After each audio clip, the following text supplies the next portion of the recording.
В Сухумском обезьяньем питомнике в настоящее время обитают более 400 приматов 12 видов. Из них 2 вида лемуров, маленькие обезьянки и капуцины приобретены в прошлом году.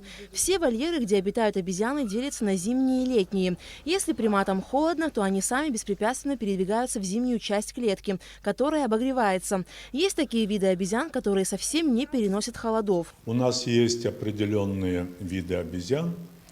Особенно в последнее время приобретенные это капуцины, это 2 вида лемуров, это совершенно маленькие обезьяны. Кстати, у нас прибыло их 2 маленькие обезьянки родились. Они переселяются на зимний период в более отапливаемые помещения, потому что они совершенно не переносят холодов.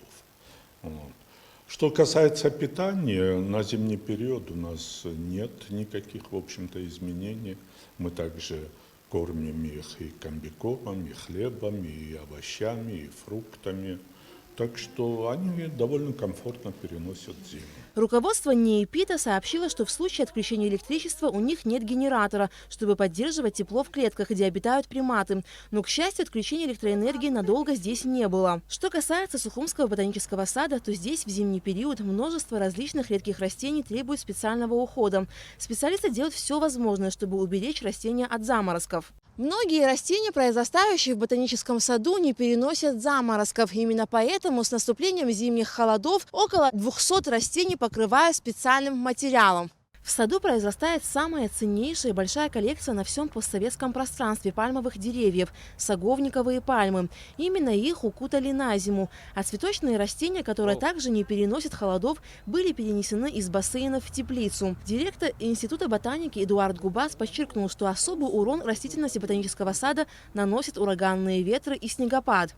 3-4 года тому назад, когда был небольшой снегопад, такой урон саду был нанесен. Весь коллектив поднимается, как сказать, на защиту растений. Ураган тоже 2-3 месяца тому назад был. Мы 6 ценнейших растений потеряли здесь, в ботаническом саду, и 8 ценней этих растений, которые были в единственном экземпляре, это сосновые, в дендрологическом парке нашего ботанического сада. Оберегают растения не только зимой, но и в другие времена года. Специалисты делают все необходимое, чтобы защитить их от болезней и насекомых-вредителей. Конечно, круглый год здесь следят и за чистотой и порядком. Стоит отметить, что коллекция ботанического сада ежегодно пополняется различными видами ценных растений.